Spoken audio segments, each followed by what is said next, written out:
મારો બાળક 5 વર્ષનો તો ત્યારથી જ મહેનત કરે છે. 5 વર્ષનો તો ત્યારથી કરાટે ક્લાસમાં મેં એને મૂકેલું છે અને બહુ જ ખુશી છે, એવી ખુશી છે કે વ્યક્ત નથી કરી શકાતી.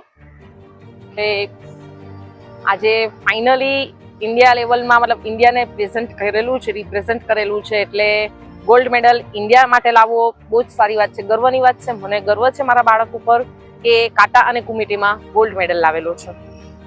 કેવી રીતના સેલિબ્રેશન કરો? સેલિબ્રેશન તો લાસ્ટ 3 દિવસથી અમે કરીએ છીએ. હજી બી સેલિબ્રેશન 3-4 દિવસ ચાલવાનું છે. ખુશી તો વ્યક્ત નહીં થઈ શકે એટલી છે.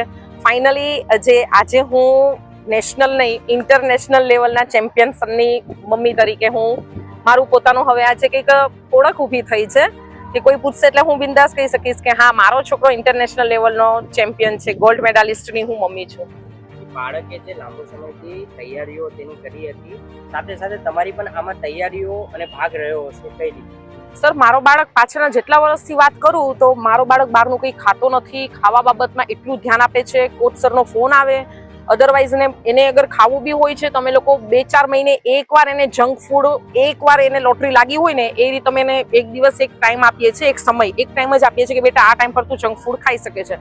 અધરવાઇઝ ઘરનું જ જમવાનું. રાત્રે 12 વાગે બી અગર મારો બાળક ભૂખો થયો છે તો હું એને વઘારેલો ભાત બનાવી આપીશ, શીરો બનાવી આપીશ, પણ અમે લોકો એને બહારનું ખવડાવતા જ નથી. અને આજકાલનું નહીં, મારો બાળક આજે 17 વર્ષનો થયો, હજી સુધી એને તાવ નથી આવ્યો. બધી રીતે હેલ્થમાં એનો ફર્સ્ટ નંબર છે અને મેન તો ખોરાક બી છે અને પ્લસ એનું હાર્ડવર્ક બહુ પાવરફુલ છે.